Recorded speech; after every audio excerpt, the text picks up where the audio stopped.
J'ai-tu pris les dents, Claude? Non, non. Ça va? Oui, oui. OK.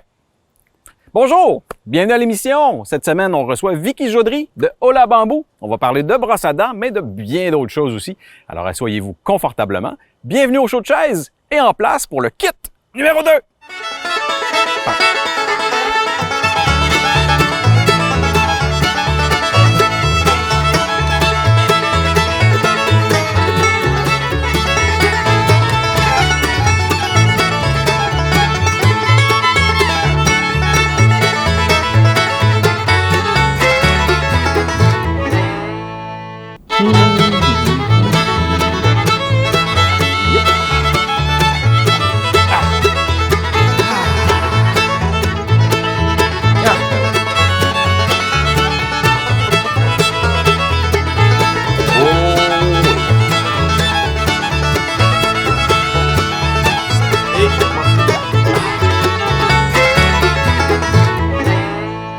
Vicky, merci beaucoup d'être là. Bien, merci de l'invitation.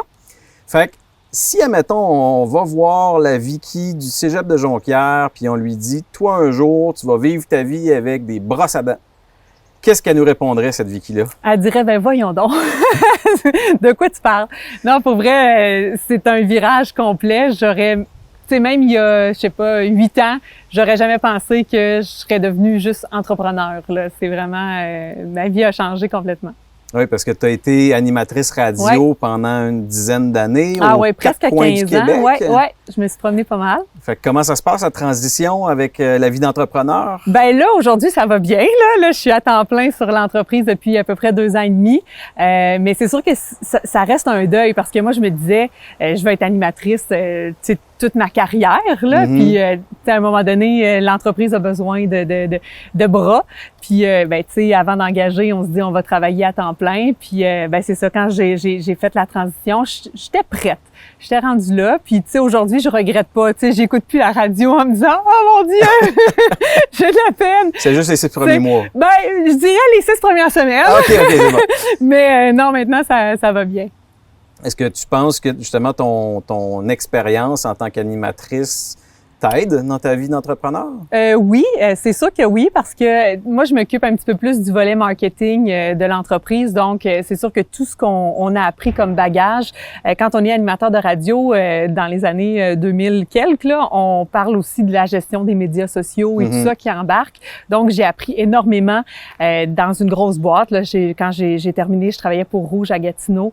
Donc, pour Bell Media, il y avait quand même des critères à respecter et tout ça sur les médias sociaux. Donc, j'ai appris avec de très bons coachs. Et là, ben ça, c'est sûr que ça me sert aujourd'hui là pour l'entreprise. Puis, tu sais, tout ce volet-là, communication et tout ça, c'est sûr que ça aide. Mais ça reste qu'il y a beaucoup de choses qu'on a appris sur le tas. Là. Parce que les trois, on n'avait pas vraiment un bagage d'entrepreneur, là. Aviez-vous un entourage d'entrepreneurs? Ben, mon beau-père, dans le fond, parce que dans l'entreprise, je suis là avec mon mari, dans le fond, Jean-Philippe, qui vient de la région, qui est né à Victoriaville, et avec un autre partenaire, Simon-Pierre. Et dans le fond, le père de Jean-Philippe, lui, avait une entreprise depuis déjà quelques années. Donc, c'est sûr que l'envie, si on veut, de Jean-Philippe de se lancer en affaires venait peut-être un petit peu de là. C'est vrai que là, vous vous êtes rapproché de Victoriaville. Ça fait 2 ans. Ça fait 2 ans, pas mal là. Fait que t'es encore en train de découvrir les environs. Oui, absolument. Mais bon, ici, j'étais déjà venue. Ouais. Mais oui, des fois, je mets encore mon GPS pour me déplacer, mais ça dépend où je vais. Ouais. Ça va finir par rentrer. Oui, c'est ça. Voir. Mais à la base, je suis pas super bonne là, pour ce qui est du sens de l'orientation. Fait que c'est... Puis si on revient à la base de Hola Bambou, comment est-ce que ça s'est présenté, cette opportunité-là? Ben à la base, dans le fond, Simon-Pierre et Jean-Philippe, qui sont amis depuis des années, qui ont été colocs et tout ça, eux voulaient se lancer en affaires. C'était vraiment comme un rêve qui chérissait depuis quelques années. Mais tu sais, il y avait toujours des idées des fois un peu farfelues, puis tout ça, ou des affaires que, tu sais, c'était peut-être pas nécessairement viable. Puis nous, on avait des amis qui tendaient vers le zéro déchet et qui nous avaient fait découvrir les brosses à dents en bambou, qui étaient quand même plus difficile à trouver au Québec. Il y avait pas vraiment d'entreprise québécoise qui en offrait, puis souvent, elles étaient emballées dans du plastique. Fait que c'était comme, on dirait, un non-sens. Puis à un moment donné, j'ai comme lancé l'idée, ben, pourquoi on fait pas ça, tu sais, des brosses à dents d'une compagnie québécoise emballées vraiment dans du carton et tout ça. Puis les gars ont aimé l'idée, donc ils ont été comme pris avec moi. Ah ouais, OK. Entreprise, parce qu'on c'est toi qui as lancé le défi, là. J'étais pas supposée d'être dans le projet. C'est ça puis t'en aller. Débrouillez-vous les gars. Non, mais là, ça me tentait, là. Ça me tentait. Fait que là, c'est pour ça qu'on a parti l'entreprise à 3. Puis, en fait, je pense que le fait d'être 3, c'est vraiment une force dans l'entreprise parce que, tu sais, moi, toute seule, j'ai beau avoir eu l'idée, là, pour vrai, j'aurais rien fait avec ça, là, mais pas en tout. Tandis que les 3, ben, on a des forces différentes, on est vraiment complémentaires, puis c'est ce qui fait qu'on a été capable vraiment de lancer l'entreprise.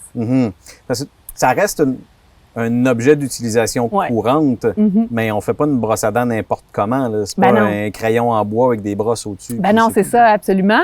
Puis tu sais, il y a plusieurs modèles de brosses à dents aussi qui existent. Tu sais, nous, à la base, on a essayé, on a fait des tests, puis tu sais, dans les modèles comme génériques qui existaient, il y avait rien qui faisait vraiment notre affaire. Puis c'est Jean-Philippe qui a retravaillé le modèle avec son grand-père, à Victo, là, tu sais, qui a retravaillé un peu la tête puis tout ça, parce que ça nous convenait pas, parce que ça reste qu'une brosse à dents en bambou. Tu sais, c'est du bois. Ouais. Donc, si la tête est trop grosse, c'est pas confortable, c'est pas agréable. On peut, tu sais, se blesser un peu et tout ça. Donc, nous, on voulait vraiment aller vers une tête qui était compacte.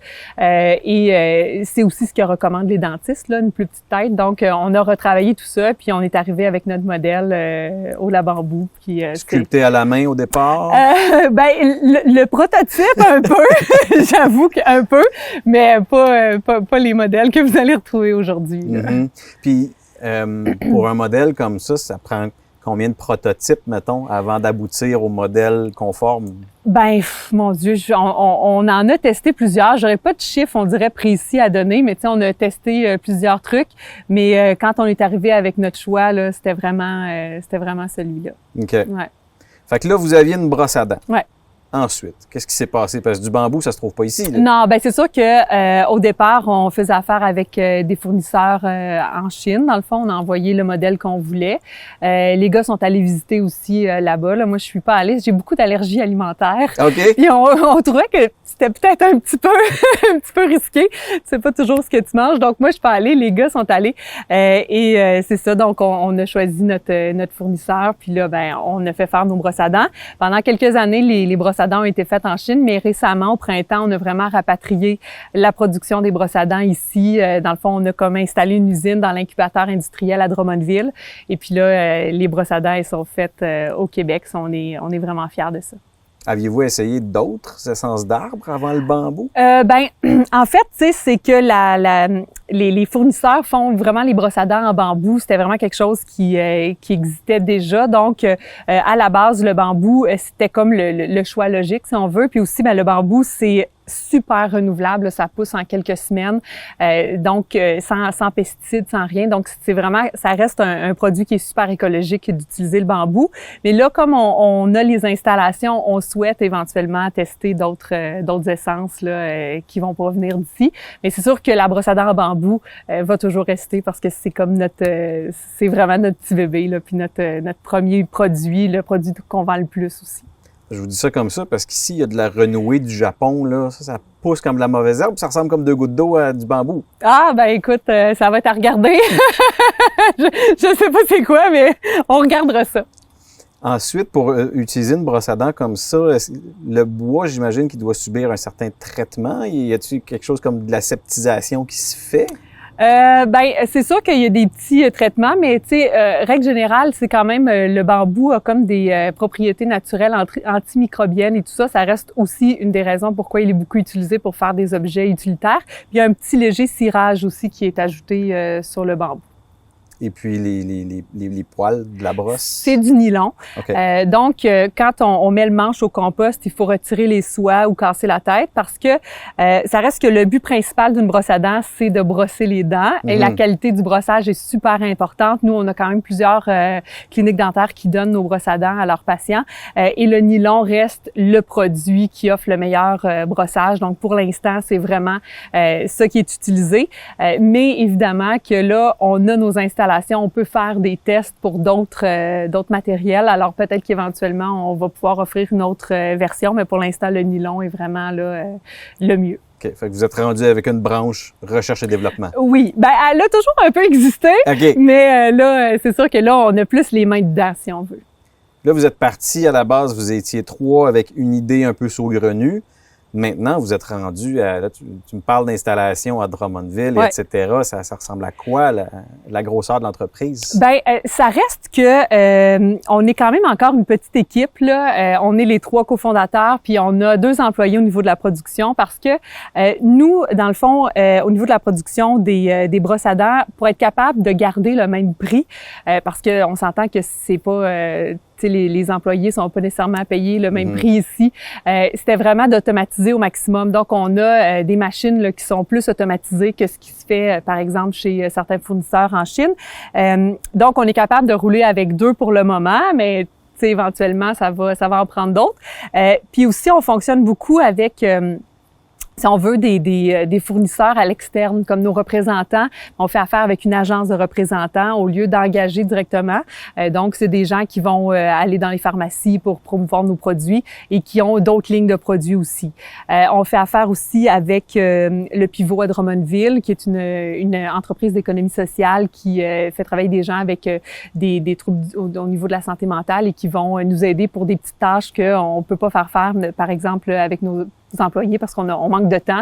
Eux en font aussi. Donc, c'est vraiment une façon, là, si on veut, d'avoir plus de monde qui travaille autour d'Ola Bambou sans engager tout le monde, là, parce que des fois, à temps plein, ben, ce serait pas viable. Là, on n'aurait pas assez de choses à faire pour tout le monde, mais de travailler un petit peu à l'externe, ça nous permet d'avoir plus de monde qui gravite autour d'Ola Bambou. Ben oui. Puis, est-ce que ça vous a surpris l'engouement envers de tels produits? Ben, c'est sûr que on savait, tu sais, qu'il y avait un besoin, mais on savait pas à quel point ça allait commencer, là, tu sais, comment l'engouement serait là. Quand on a lancé la première brosse à dents, dans le fond, on avait une production de 2000 brosses à dents. Là, on s'était dit, bon, ça, c'est avec ça qu'on commence. On fait un test, tu sais, on se disait, là, c'était en septembre, il y a 5 ans. On se disait, bon, si en novembre, on les a vendus, tu sais, on tient peut-être quelque chose, là. On pourra continuer, puis tout ça. Peut-être qu'on va avoir des brosses à dents dans le sous-sol pour le restant de nos jours, puis on va se brosser les dents avec ça. Puis t'en veux-tu? Puis finalement, en 7 jours, on a tout vendu. C'est des beaux cadeaux de Noël, hein? Des petites brosses à dents de même. Oui, là, dans le bas de Noël, ça rentre bien. Oui, absolument. C'est ça, en une semaine, on a vendu notre production. Okay. Ça a été vraiment, là, tu sais, la journée même, on avait des articles dans les journaux. Okay. C'est sûr que nous, on était aussi, moi, je travaillais à la radio. Simon-Pierre était journaliste, donc c'est sûr que ça aide. Ben oui, on a étudié en communication, donc c'est sûr qu'on a des amis journalistes qui se sont mis de la partie. Ça nous a beaucoup aidé, mais pour vrai, ça a fait jaser énormément. Puis là, on s'est dit, OK, là, on tient quelque chose. Puis d'ailleurs, ça a été comme la plus grosse problématique ou le plus gros défi des premiers mois de notre entreprise, c'est-à-dire gérer le stock, oui. Parce que là, on n'avait plus rien au bout de 7 jours, mais là, c'était lancé, les gens en voulaient. Donc, ça a été quand même, au début, là, vraiment difficile, tu sais, de se dire, ben ça nous en prend suffisamment, mais en même temps, on était dans le sous-sol chez nous, là. Tu sais, la première grosse production qu'on a fait, quand c'est arrivé, là, j'étais toute seule chez nous, puis là, c'est vraiment comme un 10 roues, là, qui est arrivé, là, immense. Puis, tu sais, le monsieur, il est où le dock? Tu sais, j'ai même pas le droit de me stationner ici. C'est une rue résidentielle. Puis là, je suis là, ben, c'est ici, là, la petite porte. C'est dans le cabanon en arrière. Ben, non, mais c'était dans la maison. Tu sais, j'ai dû rentrer parce que, tu sais, lui, il livrait, mais il dépactait pas, là. Fait que, tu sais, j'ai dû prendre les boîtes, c'était des grosses boîtes, puis les rentrer une à une. Puis là, j'étais là, oh mon Dieu, pourquoi je suis toute seule en ce moment? Parce qu'il y en avait énormément, là. J'avais chaud, j'en revenais pas. Fait que là, à un moment donné, il a fallu comme trouver une solution, là. Ouais. En même temps, c'est dur de se figurer quel espace ça va prendre. 2000 brosses à dents. Comme, 2000, ça allait. Et là, on était rendu à 25 000. C'est ça. Parce que là, on avait manqué. Donc là, c'était là, on va en avoir en masse. Mais tu sais, c'est ça, il y avait des boîtes jusqu'au plafond, là, dans le sous-sol. Je devais passer avec mes paniers à linge à travers les boîtes, là. C'était assez impressionnant. Puis ces 25 000-là se sont écoulés en combien de temps? Je dirais que à un rythme correct, jusqu'à ce qu'on passe à l'émission Les Dragons, une semaine. OK. Il en restait peut-être 20 000, puis une semaine, tout est parti. Ben oui. grand public, c'est heure de grande Ouais. écoute, fait que c'est sûr que ça rejoint du monde. Là. Absolument. Puis ça reste qui se brosse pas les dents.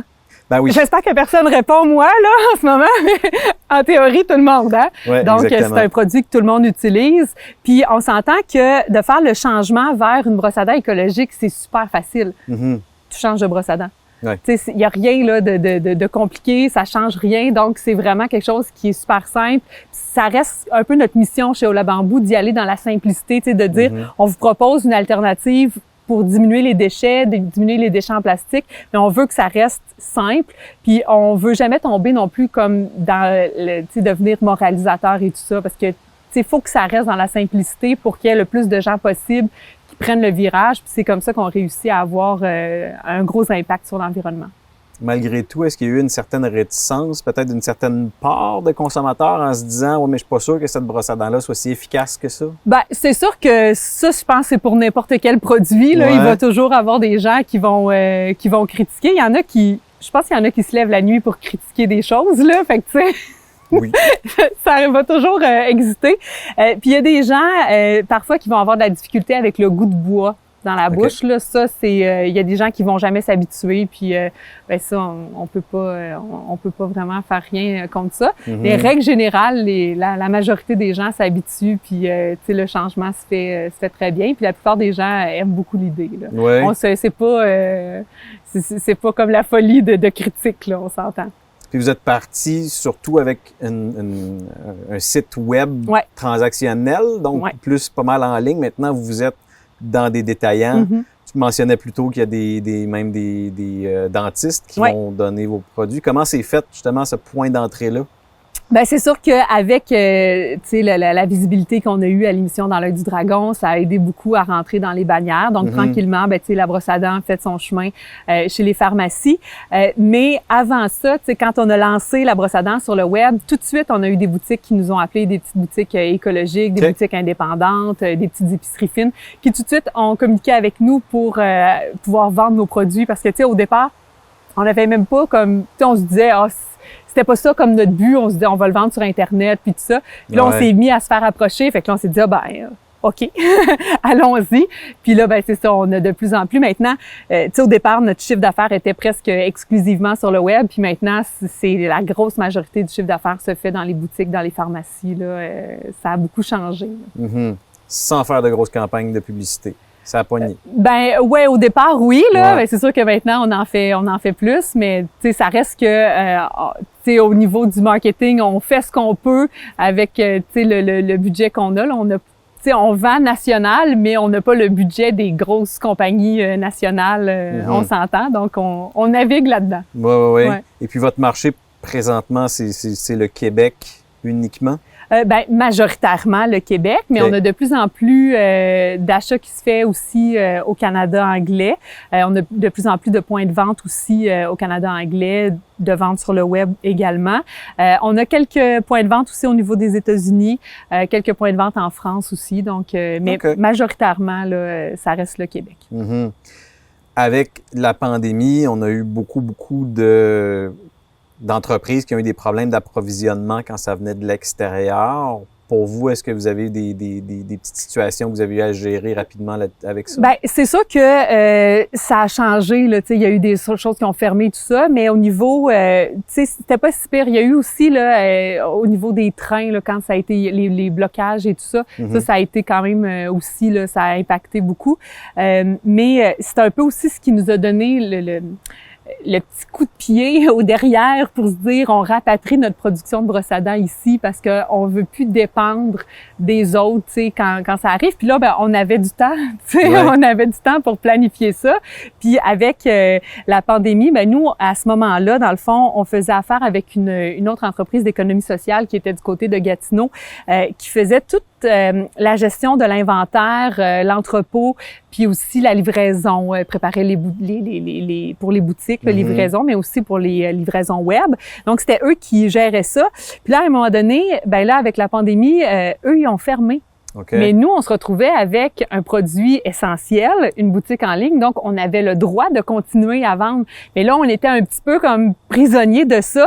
Fait que là, c'était tout ça a fait que là, on s'est dit, ben, on rapatrie ça du côté de Drummondville, on rapatrie aussi la production. Donc, ça nous a permis comme de tout mettre en place et de reprendre vraiment le contrôle là, de nos activités, vraiment les mains dedans complètement. Donc là, on est installé. Puis on est à Drummondville et non à Victoriaville parce que notre partenaire, Simon-Pierre, lui, est à Belleuil.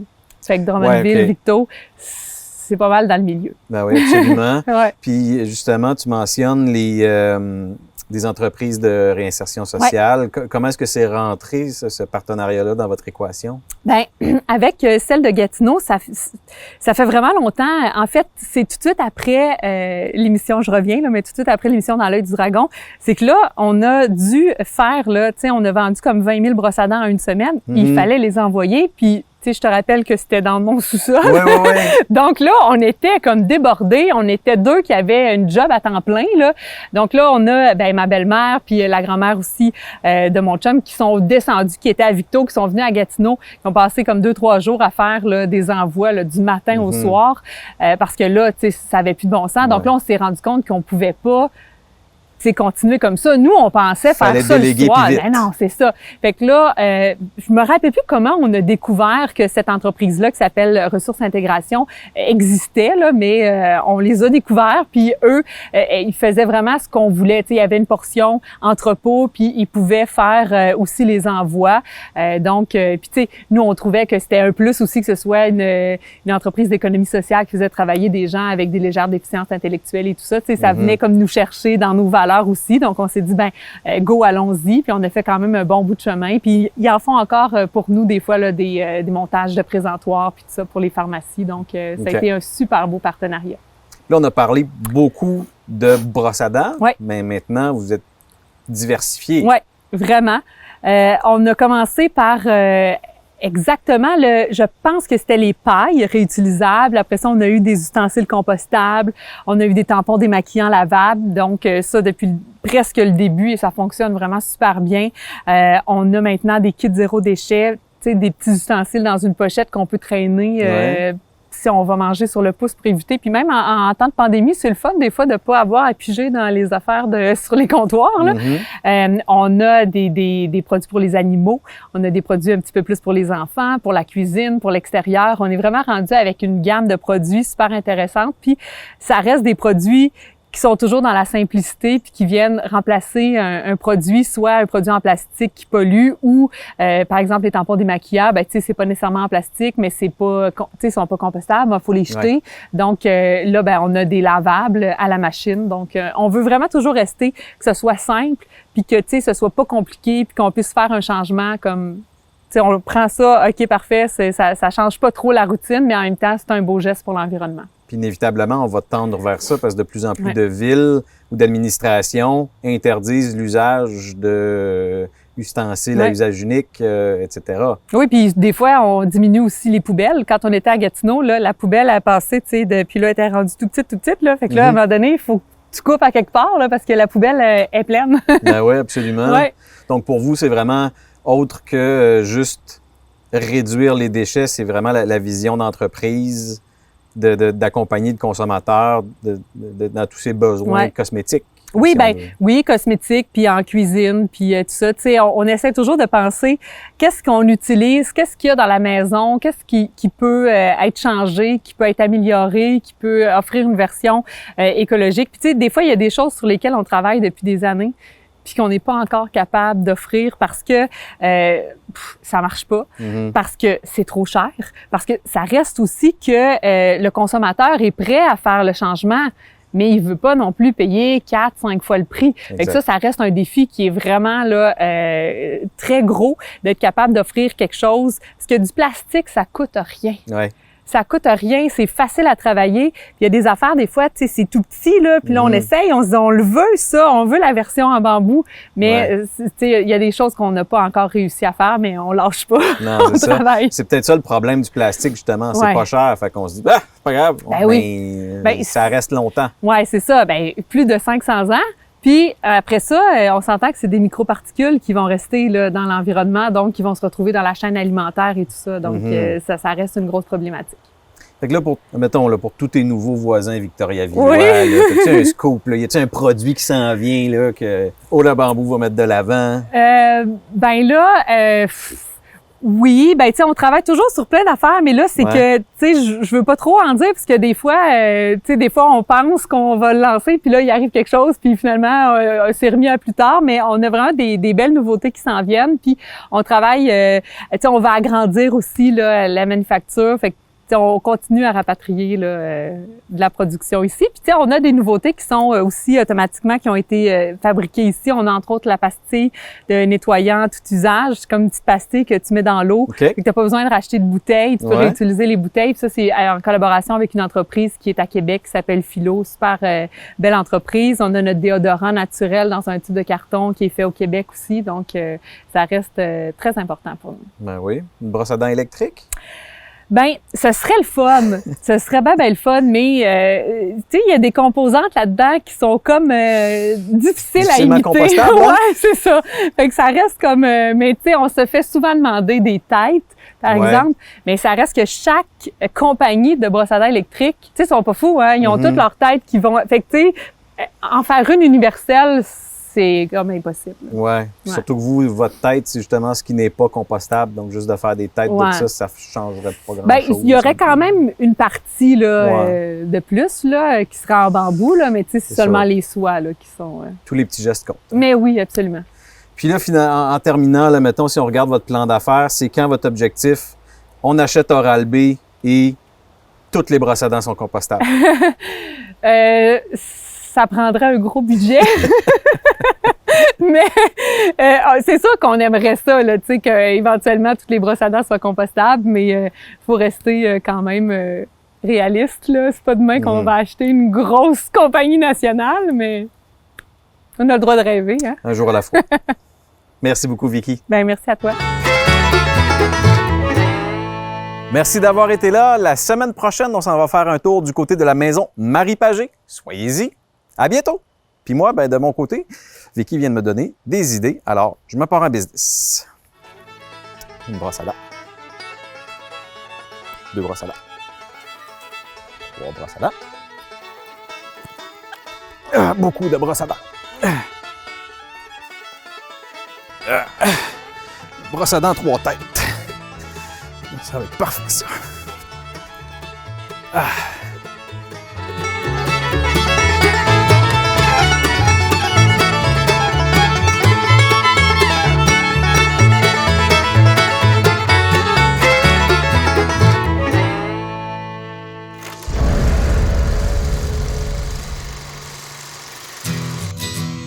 Je m'appelle Kéliane.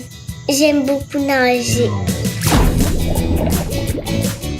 Moi, je suis capable de nager toute seule avec mes prothèses. J'aime faire des chandelles dans la piscine. C'est comme si tu marchais sur les mains. Les amputés de guerre m'ont donné ma jambe et mon bras de natation. J'adore mes prothèses pour aller à l'eau.